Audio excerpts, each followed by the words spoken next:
So good morning, students. So today we are going to talk on presentation which is on the mechanical testing part 1.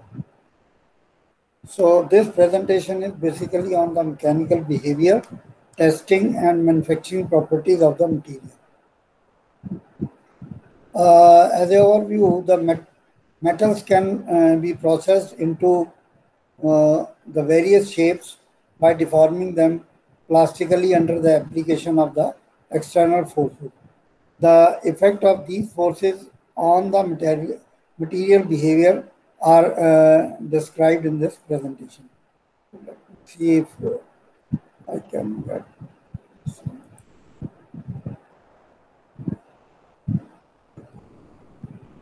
So in this presentation, we will be dealing with the types of tests which are used for determining the mechanical behavior of the material, elastic and the plastic feature of stress strain curves and their significance, relationship between the stress and strain, their significance, and the influence by the temperature and the deformation rate, characteristics of hardness, fatigue, creep, impact, residual stresses, and their role in the material processing. And these two aspects I will be covering in the second part of the presentation.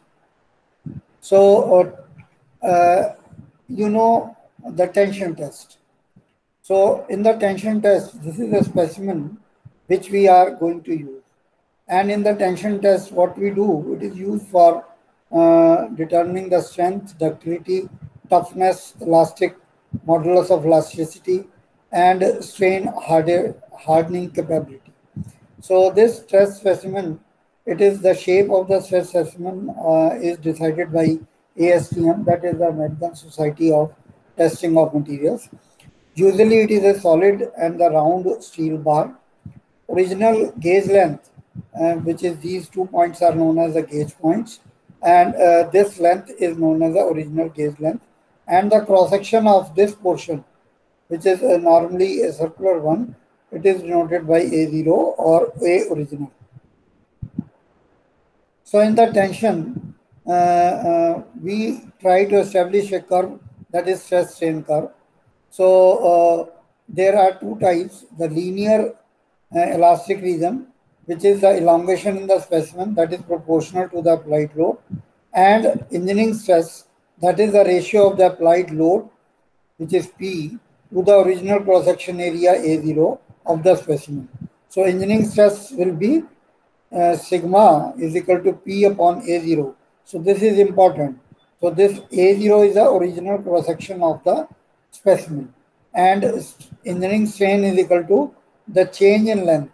That is this is the original length, the length at the instrument, this is the original length. Okay.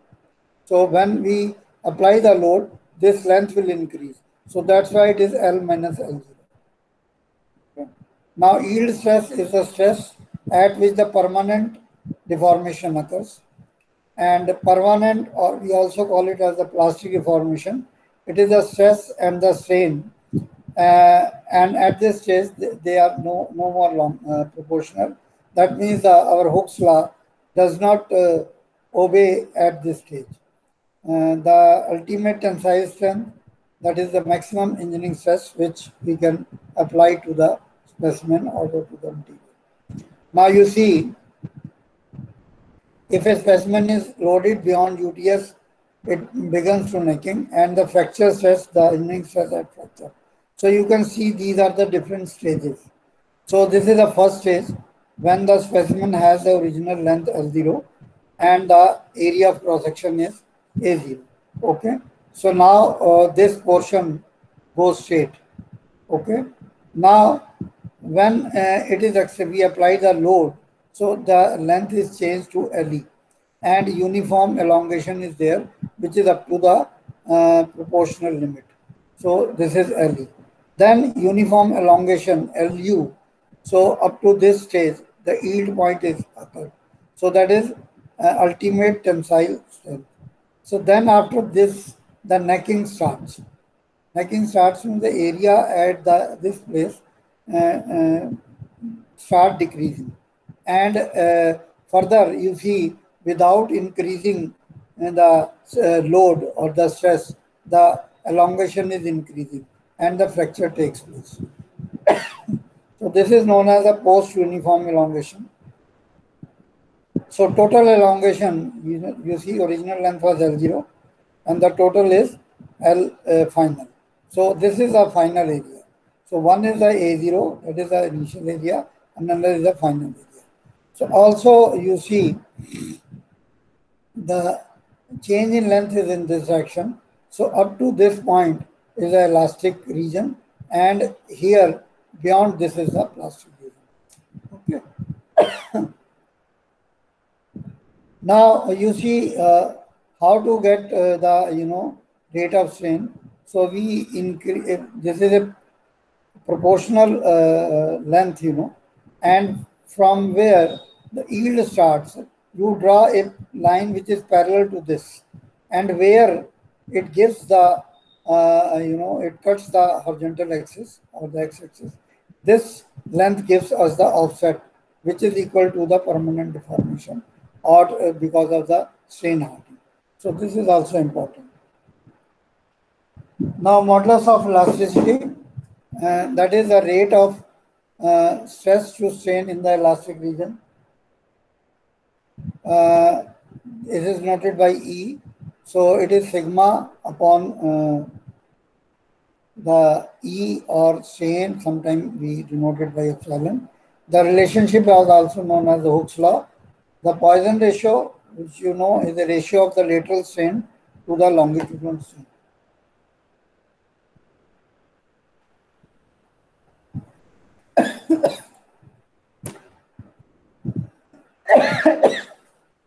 Excuse me.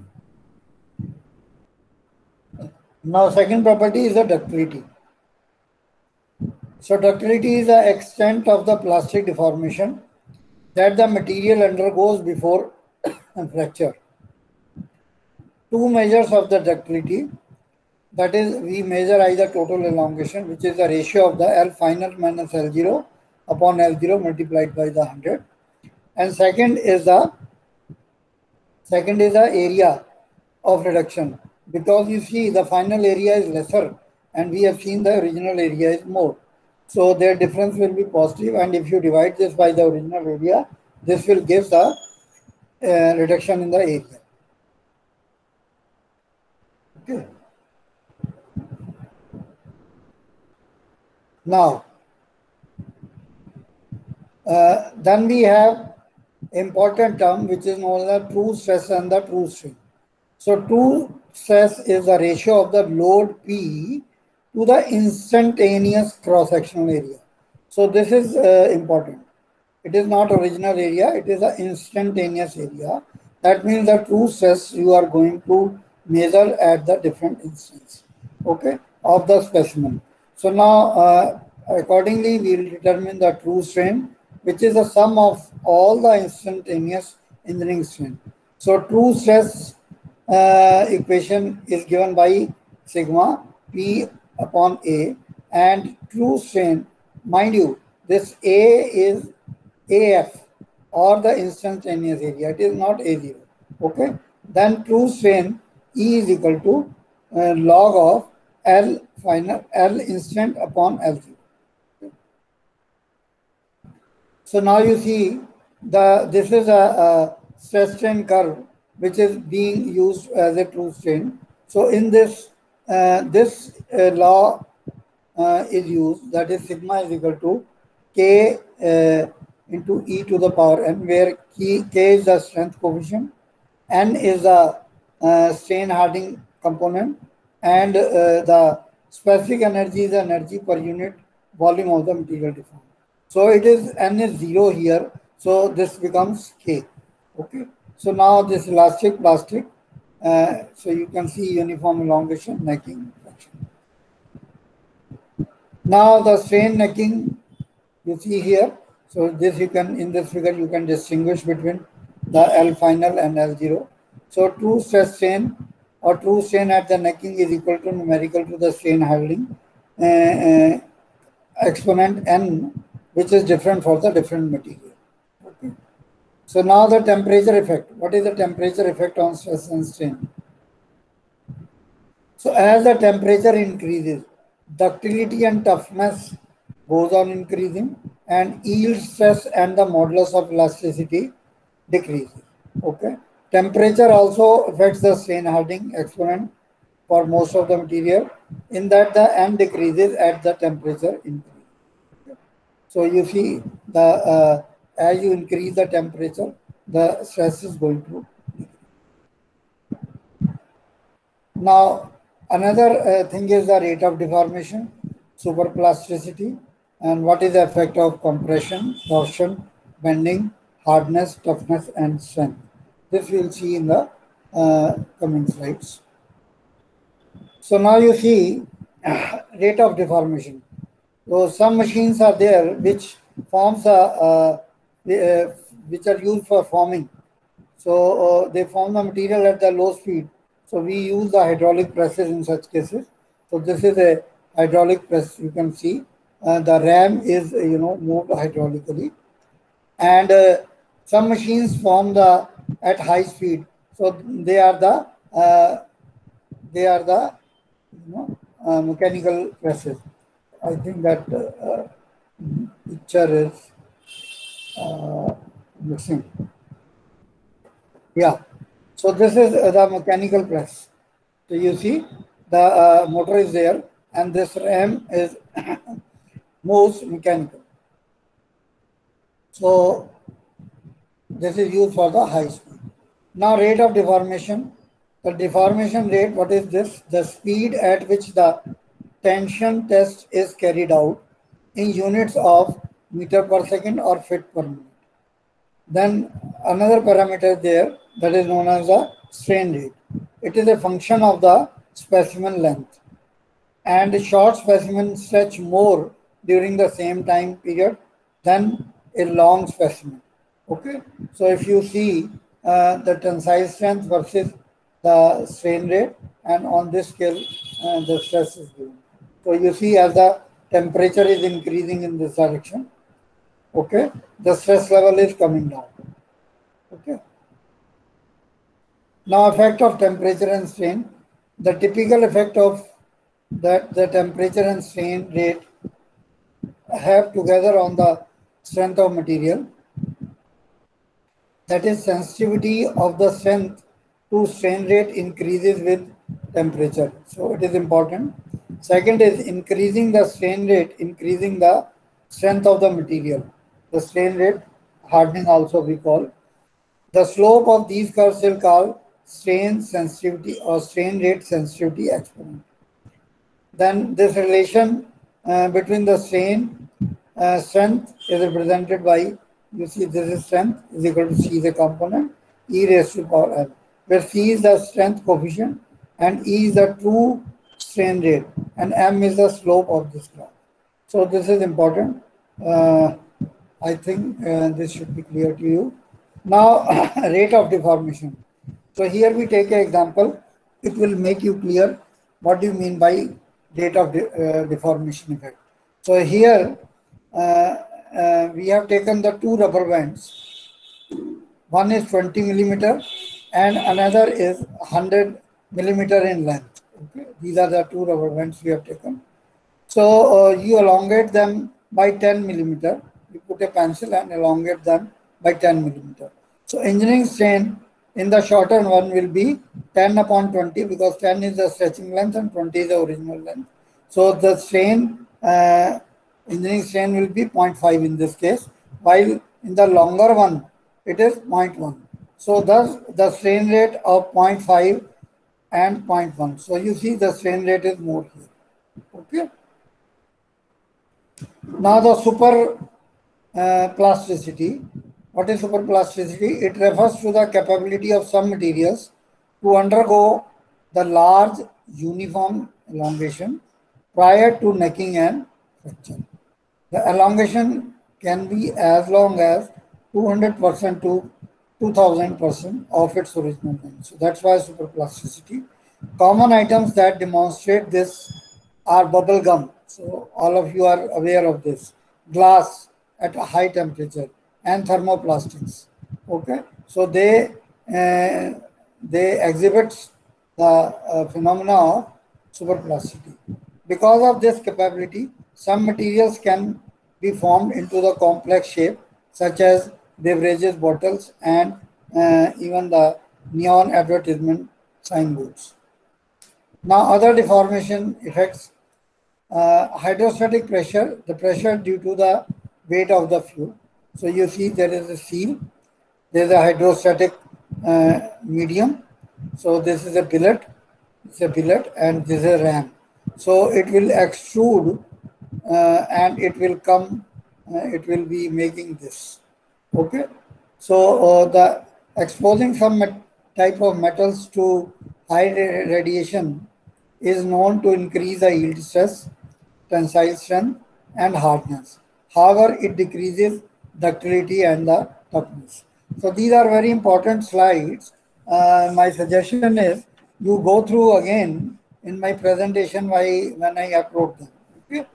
Increasing the hydrostatic pressure can increase the strain at the fracture of materials. So you see billet, a semi-finished form of the steel that is issued or that is used for long products such as bars and the channels. So this is how the billets are, from the billets the smaller sections are made.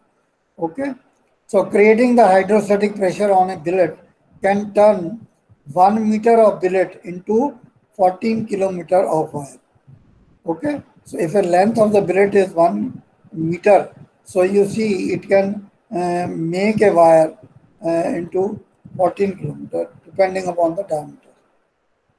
Now another deformation is compression. So many operations in manufacturing, especially with forging, rolling, and extrusion, are performed with material being subjected to the compressive forces. A specimen is subjected to the compressive load in the rolling and forging, carried out by a compressing solid cylindrical specimen between the two well lubricated dies. The cylindrical specimen surface begins to bulge, known as barreling. So this effect is known as barreling. So this is a compression test which is being performed, this is a specimen and it used to apply the, compressive load. So it will be taking this shape. Okay. Now, we also perform a disc test. The compression test developed for brittle materials such as ceramic and glass. A disc-shaped specimen is loaded between the two solid platens. These are two solid platens on which this compressive force W is F is applied. The tensile stresses built up the perpendicular to the center line of the disc. Fracture begins and this will split vertically. The tensile forms form this test and can be calculated forming this equation. Okay. In addition to tension and compression, a workpiece may be subjected to the shear strain, a punching hole in the sheet metal or the metal cutting. So these are the two manufacturing processes, you can say, which undergo the failure because of the shear strain. The torsion test is used to determine the properties of the shear, usually performed on a thin tubular specimen. Shear stress can be calculated by the formula. So T upon 2 pi r square T, where T is the torque and R is the average area of the tube and T is the thickness of the tube. So shear strain will be R phi upon L, where R is the radius and phi is the angle of the twist. So this you know from the torsion formula, that is T by J is equal to G theta upon L is equal to theta upon tau upon R. Now another deformation is bending. So preparing the specimen from brittle materials such as ceramic and the carbide is difficult because of problem of shaping of machining them to certain dimension. So it is difficult for these people. So most common test for brittle material is the bend or the flexure test. Okay. So a bend or the flexure test. Uh, in this presentation, I am only giving you a exposure to all these activities. So the detailing will be covered in the each individual experiment. Okay. So now you see here a rectangular specimen has been kept. It is supported at the two rollers here, and the load is applied vertically at 1 or 2 points. The stress at the fracture is known in bending is known as the modulus of rupture or the flexural strength or transfer rupture strength. So this you have studied in theory of bending chapter. Okay. Now hardness. Hardness is a commonly used property which gives the indication of the strength and the resistance to scratch and the wear of a material specimen. It is resistance to the permanent indentation. That means if we put the scratch on a material, if that scratch is permanent, it gives a indentation of the depth, then that material is less harder. Hardness is not a fundamental property because indentation will depend upon the shape of the indenter and the load applied. Okay, the indentation will depend what kind of indenter you are using and how much severe is the load, if it is light load or it is severe load, or if it is more load.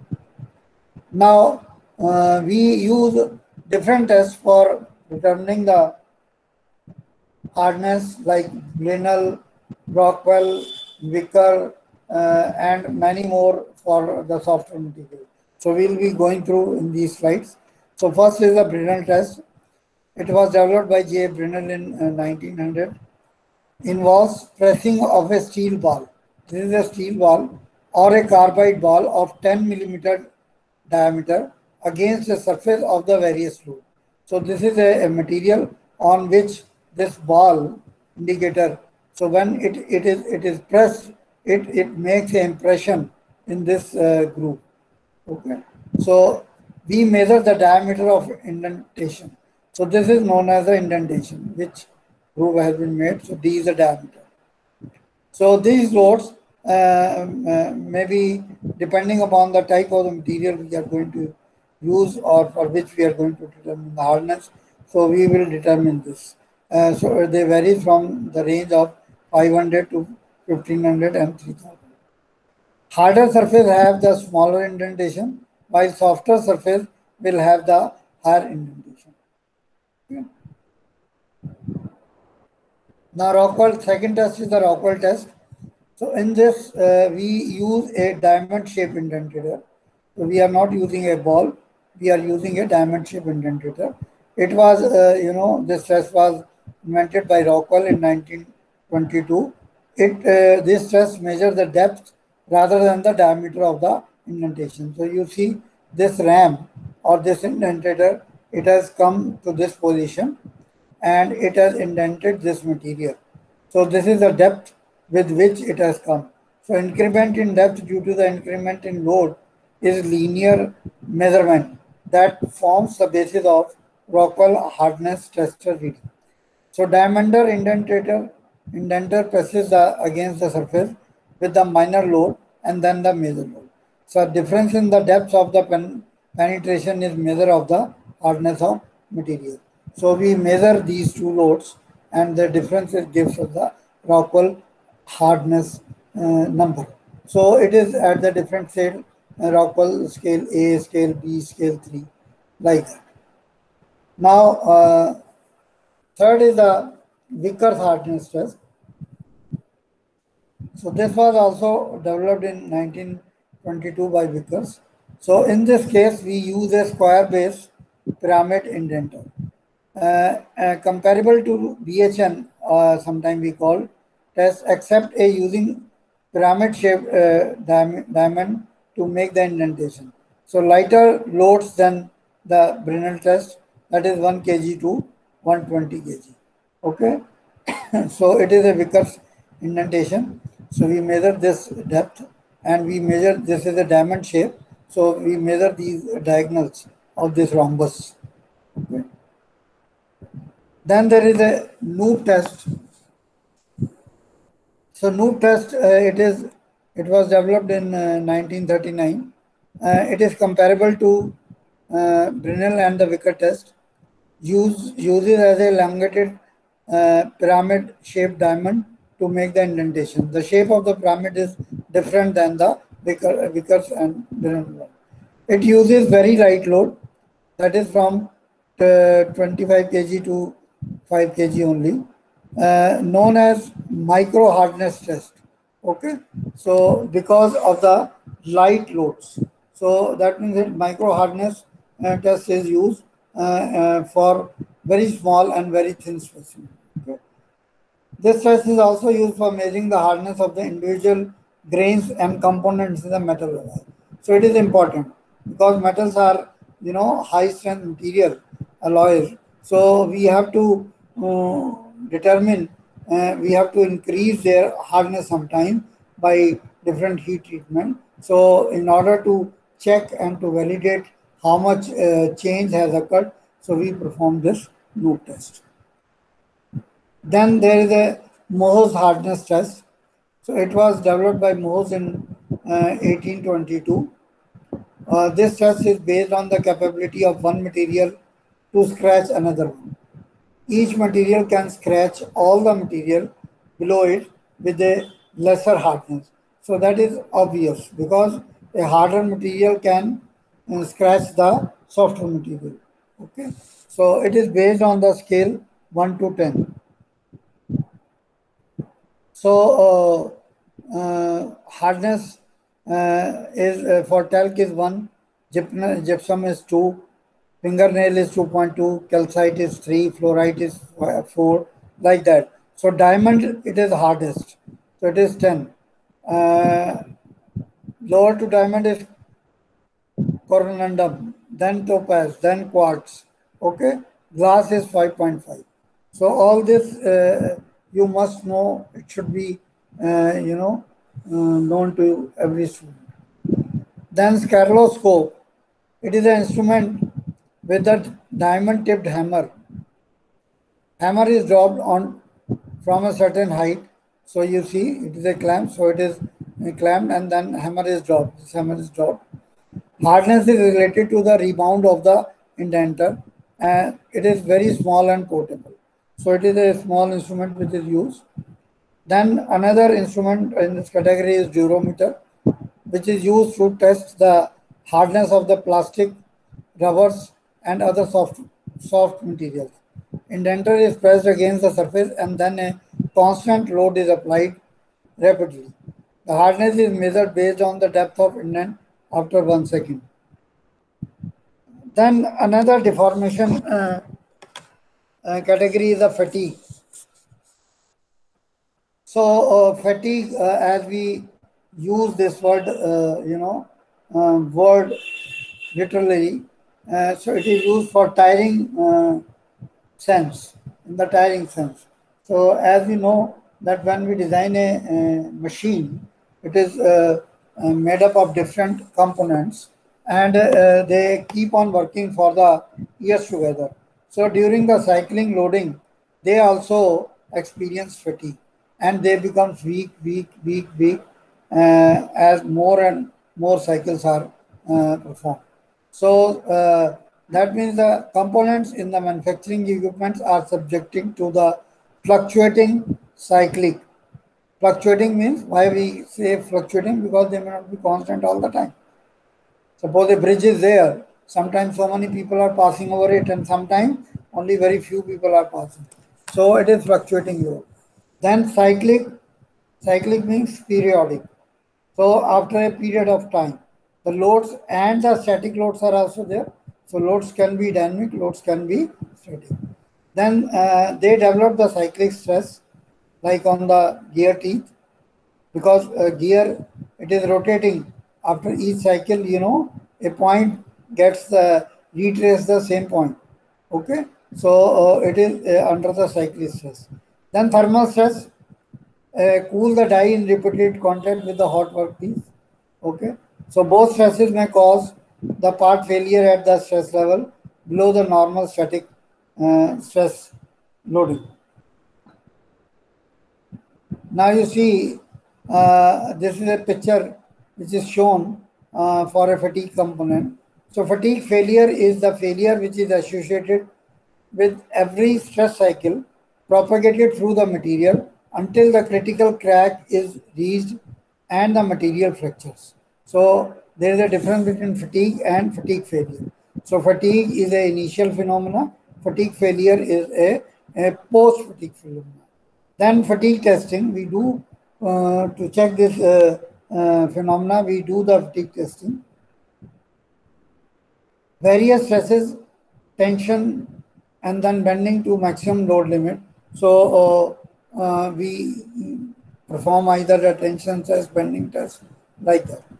So in order to have a relation between the stress and the cycles of failure, okay, so the failure stress is higher when the cycle of failures are less, but when the number of cycles are more, then the even at the small stress it will fail. So this is also known as a SM curve. It is very important. So you again understand it. The in the initial stage, the cycles of failures are less because material has not worked for the long cycles. Okay, so the failure stress is higher. So that means the material can work for a higher strength. But as uh, material or the component is under the stress and it is cyclically, under fatigue cycle. So number of cycles are increasing. Thus, this stress will decrease and it will fail at the lesser stress. So SM curve, we use a term which is known as a stress amplitude S. It is a maximum stress specimen to which the stress specimen is subjected, and N is a number of the cycles. Level of the stress a material tolerance decreases with an increase in number of cycles. This I have explained. Now, there is a term called endurance limit or the fatigue limit. It is a maximum stress material may be subjected without failure. So that means without fatigue failure. The material has reached the highest quantity of the number of cycles, and it is at the lower part. So endurance limit will be at which beyond which the material will fracture. So it is just prior to that, that is the maximum stress material may be subjected without fatigue failure. So for aluminum alloys and similar material, they exhibit an indefinite endurance limit. Okay, so aluminum alloys goes on working for a long time. Okay, then fatigue strength is specified at a certain number of cycles, that is 10 to power 7. This is 10 to power 7. Carbon steels have a proportional endurance limits and the tensile strength, usually zero point 0.4 to zero point 0.5.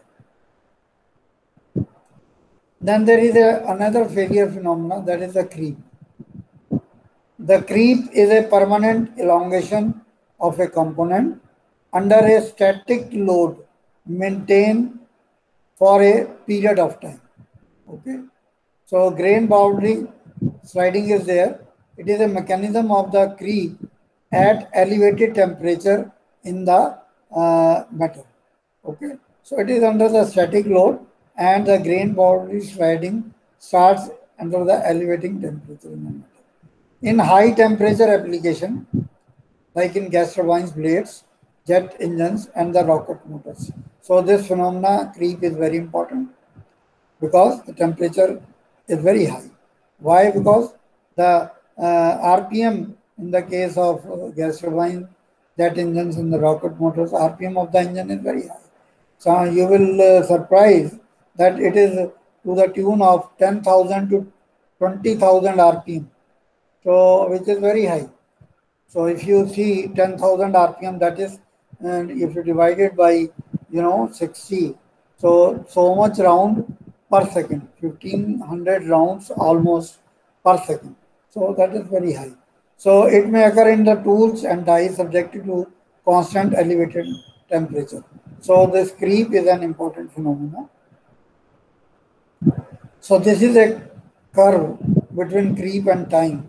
So for the creep testing, and that is subjected to a specimen at a constant tensile load, that is the engineering stress, at a certain temperature, measuring the length changes at the various increment. So primary, secondary, and the stages are there. Primary, secondary, and so. So it creep is measured like this, okay, over a period of time. So when because of the creep, the material gets ruptured. It is not fracture, it is because of the fatigue, and because of the creep, the phenomena is known as rupture, and that is known as creep rupture. The failure by necking and fracture. Creep rate increases with specimen temperature and the applied load. Secondary linear stage and the slope aids to determine the reliable design, and the higher melting point generally leads to the increase in the creep resistance. So stainless steel, superalloys, refractory metals, and the alloys, they have good creep strength because they can work at the higher temperature. So we also do a process that is known as the stress relaxation. The stresses resulting from the loading of the structural component decrease in magnitude over a period of time, while the dimension of the component remain constant. So in the case of the thermoplastics, so initially they are strong, but the stress relaxation, this goes on decreasing as the time passes. So another important deformation or the property is the impact. So impact in the impact, the testing consists of placing a notch specimen. So we take a notch specimen that will be of this shape and this shape. Okay, it is a rectangular specimen having 10 by 10, and there is a notch in between. Okay, so either we hold the notch like this, or we hold the notch like this, and we strike the hammer like this. So you see, there is the anvil. So we place this specimen over here, and we this is a striking hammer. So we release this from height h, and we measure the energy which goes into this specimen, and it breaks it. So we use impact or the dynamic loading. So two types of tests, the tests are performed. One is the Charpy test. In this, the specimen is supported at the both ends. So this is the Charpy. Okay. And the second type of test, which is known as the ISO test. In this, the specimen is supported at one end. So this is the ISO test. And we strike the hammer from the here we strike the hammer from the back, but here we strike the hammer at one end. Okay, so the specimen will break in the different manner. So what is impact? You see, impact toughness, the energy dissipated in breaking the specimen may be obtained from the amount of the swing in the pendulum. So as I told, we take the pendulum to the height h. You see this figure. We take this pendulum to the height h, and then this pendulum comes like this, and it breaks the specimen in the anvil. So it is the energy which is dissipated in breaking the specimen may be obtained from the amount of the swing in the pendulum. It is useful in determining the ductile brittle transition temperature of the material. High impact resistance means high strength, high ductility, and the high toughness. Okay, so this is a some formula. Now we also use a property which is known as a notch sensitivity. Notch sensitivity. The sensitivities to the surface defects lower the impact toughness. So as we see, for checking the impact, we make a specimen which is having the notch. So this notch is either of U shape or V shape. So It will depend on the notch sensitiveness here. If the material is not homogeneous here, or if some imperfections are there, so we are not able to get the real impact strength. So that impact strength will be uh, having some errors. So we may not get the correct information. So we see that the notch sensitivity plays an important role. The sensitiveness to the surface defects, and it lowers the impact of motion. So heat treated materials, ceramics, and the glasses. Okay, so their sensitivity, notch sensitivity is better. Now failure and the fracture of material. So this part I'll just give you exposure, and we'll do this in the next presentation. So what is failure? It is one of the important aspect of the material behavior. It directly influences the selection of material for a particular application, the methods of manufacturing, and the service life of the component. So in our next presentation, we will go through the detailed aspects of the failure, and how the tests are being performed, and how it is related to the different manufacturing components. So I thank you for your patient listening.